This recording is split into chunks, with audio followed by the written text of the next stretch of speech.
Blue Devil fans, we've got football and soccer highlights, plus cross country, tennis, and golf recaps. So don't go anywhere because the LTU Sports Report starts right now.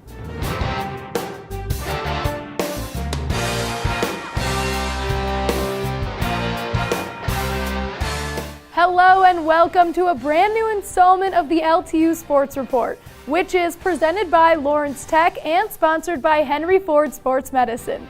Let's kick off the show with our 3-0 football team who scored a big win over St. Ambrose last weekend. We had great expectations going into the game. The guys were very, very hungry to kind of get back at it.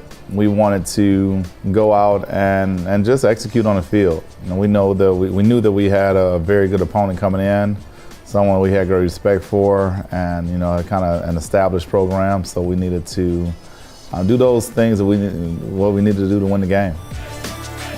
I think that our play-action pass game worked. Getting the ball to our tight ends always brings a good success to our offense there. Defensively, we had to make a few adjustments to their run game to kind of slow that down. I think we did a great job with that. So some of our blitz packages really helped in some of the third and fourth down conversion attempts that they had. We came up and made some huge plays there. And of course, takeaways are always helpful to the team. Calls that may have happened in the first half, that kind of took me for a loop here and there. But for the most part, the ebbs and flows of the first half, we have to get out of that. We've got to kind of move to a point where we can establish ourselves a little bit earlier in the game. We are making some great plays during the first half of the game, but just from all three phases, kind of the cohesiveness, we got to bring that together a little better before halftime. We got down on the goal line, called a quarterback sneak. I thought that he was in. We all thought that he was in. And when the final decision was made, the refs put us on the half-yard line. And we ran out of time, so that was very, very disheartening. It was a huge point in the game. I knew going into the half that I needed to make sure we rallied our troops, make sure we didn't allow that play or that decision on the goal line to lose the game, per se, for us. Our coaches are making great in-game and halftime adjustments. Our men in the program are responding to those things. And I will say this, the vibe that I get, not one game thus far have we gone to the half and I've gotten the vibe that, oh, woe is me, or we're down, we can't. It's an eagerness to get out and go finish this game and go fight all the way to the end. So I have great respect for our guys and that mindset that we approach things with. Well, we always have a plan going in that we want to get the ball in our playmakers' hands.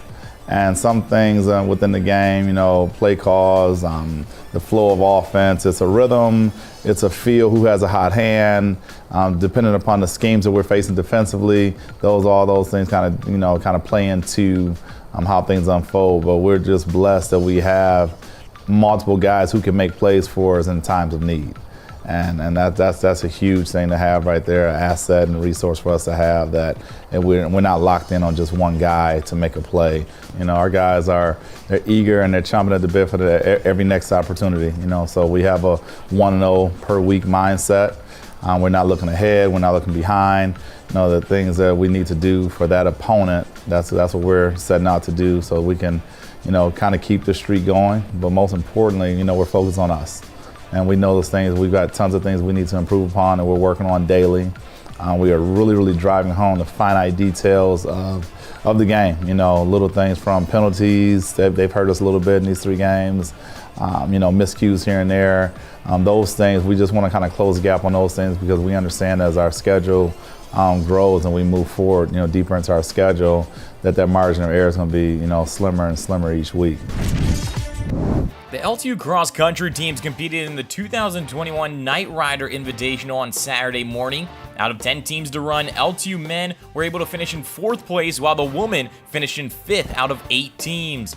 Freshman phenom Connor Upliger took the lead after just 2 miles, but came up just short of 1st place by only 10 feet, finishing with a time of 26:11, while leading the women's team was junior Darby Johnson, who finished in 8th place with a final time of 19:30.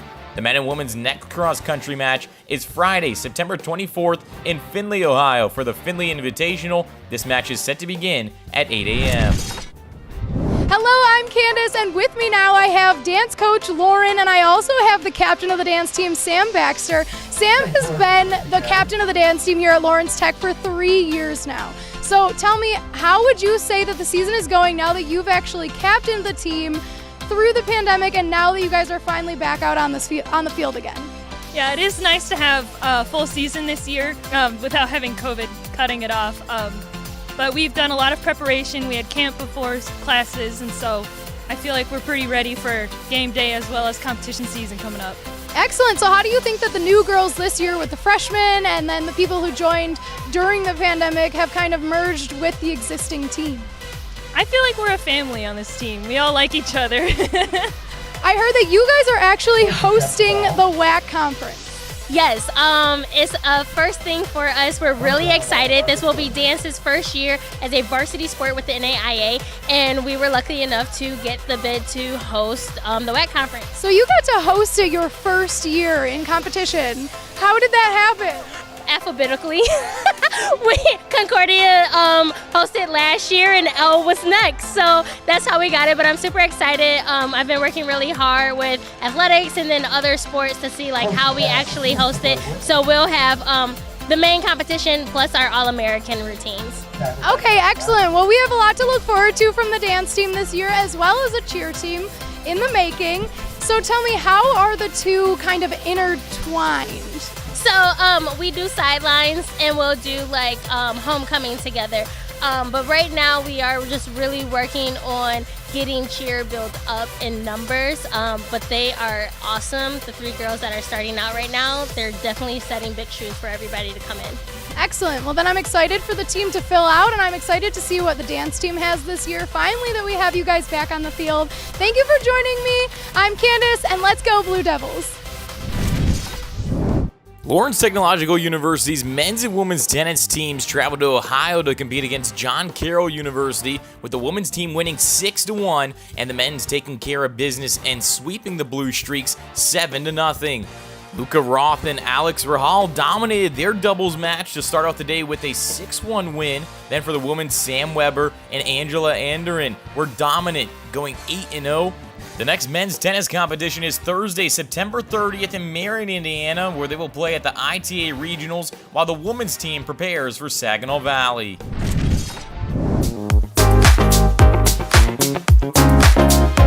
Hi, I'm Rachel Roshan. I'm a nursing major and I'm a freshman. My favorite TV show is Criminal Minds. I like mystery and murder mystery. Those are my type of shows. My favorite food is pasta salad, and I really like the Italian dressing that my mom uses. Shamar Moore from Criminal Minds. I just think he's a really great actor and he's super funny and he's good looking. My favorite thing to eat on a cheat day would probably be like a cookie. I like chocolate, so cookies just give me a good mix. My favorite place to shop is Marshall's because it's inexpensive and they have good stuff. It's time for a quick break, but before we go, make sure to download our completely new and redesigned LTU Athletics app. So stick around because there's a lot more to get to on the LTU Sports Report.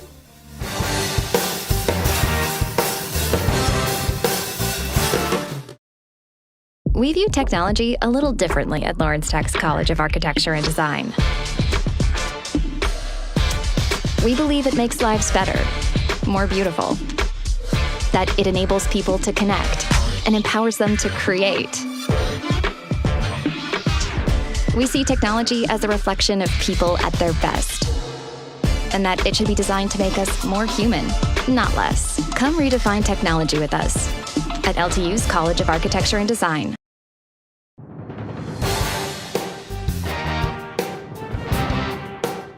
Welcome back and thanks for sticking around. We start the second half of our show with some soccer action as our men's team hosted Goshen over the weekend.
Lawrence Tech's men's and women's golf teams finished the two-day LTU Blue Devil Classic on Tuesday afternoon. The women finished in 8th place in a 9-team event with a score of 692. Finishing tied for 25th place was the Blue Devils' top golfer, Julia Lafleur, in that event. On the men's side of the course, it was the Blue Devils who finished in 2nd place in the 11-team field with a score of 567. The Blue Devils had 2 players to finish in the top 3, in Bruno Vincent and Leah McAvoy. The men's team is set to head to South Bend, Indiana to compete in the Bethel Invitational on September 24th through 25th for a 2-game event, while the women's team will head on down to Palm Harbor, Florida on September 26th through 28th to compete in the Invite at Innsbruck. We welcome you to Blue Devil Stadium here on the campus of Lawrence Tech University as we get ready for this final non-conference play here as the Lady Blue Devils taking on 10th ranked Indiana Wesleyan at the final full game of non-conference play. And now Jenny Deere trying to keep things going there, and she does. Jenny Deere, oh, nice ball ahead. Here comes Jaden Conrad, and the shot is missed wide. It's a 2v3 break, and you can see what's coming at them. Here comes Norris. Nice ball across. This could be a dangerous opportunity there, but nicely done there by Rebecca Almondo to prevent the Wildcats from a goal-scoring opportunity. Here comes the chance for the Wildcats. Good opportunity. Holt now. Lays off the chance right at Almondo's. So far, 6-3 shot advantage here. Oh, this could be a trouble there, and it's a goal! Oh, what a mistake! With 8 seconds left! And it is a 1-0 lead for the Blue Devil. Oh, Laura Silverman off the free kick. It took a funny hop off the bounce. Real counter chance there. Here comes the chance for the Wildcats. Good tackle away there, and now the chance is blocked. Gonna get the kick now. And so it's in, and oh, so close there. Rebecca Almondo's got that one covered there. Now making an overlapping run. Turner now will serve it into the box. Flick the long still chance, and a chance at a goal! It's a tie game! Mallory Krieger will serve it up ahead. With the long, and it's in! Indiana Wesleyan has taken the lead! As Indiana Wesleyan comes over to Blue Devil Stadium and got the win as they came from a goal down to beat the Blue Devils here by a final of 2-1. That's it for this edition of the LTU Sports Report. But if you want more, make sure to follow LTU Athletics on Twitter, Facebook, YouTube, and Instagram for daily updates, live streams, and more. Thanks for watching, and we'll see you next time.